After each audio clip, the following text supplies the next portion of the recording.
আর আমাদের গতকালকে ইলেকশনের আগে আমরা ইলেকশনটা চেয়েছিলাম একদম সিম্পল কথা, অর্থ এবং পেশি শক্তির বাহিরে একটি রাজনীতি, একটা নির্বাচন।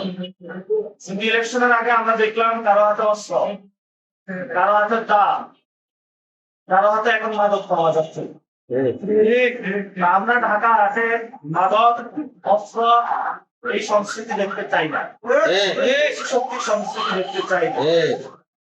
যারা এগুলা করছেন আপনাদের ব্যবস্থা জানাচ্ছি,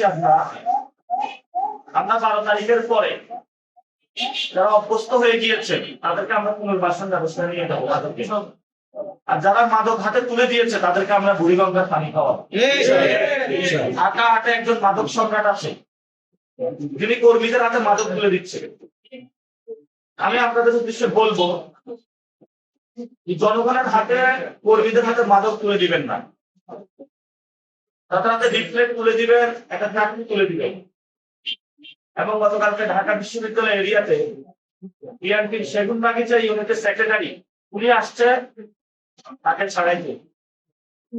বিভিন্ন জায়গায় আমরা শুনি এই জায়গায় সমস্যা, ওই জায়গায় হলো বিএনপি। আশা করছিলাম ওনারা ভালো হয়ে যাবে,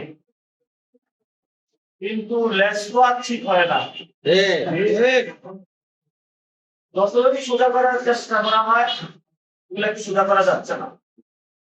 12 তারিখে বাংলাদেশের মানুষকে বলবো আপনারা ভোট দিয়ে এদের লেসটা সোজা করে দিবেন। এবং সাথে সাথে আমরা আশাবাদী 11 দলীয় জোট সরকার গঠন করবে ইনশাআল্লাহ। কেন আশাবাদী? কারণ আমরা সন্ত্রাসী কার্যক্রম করি না।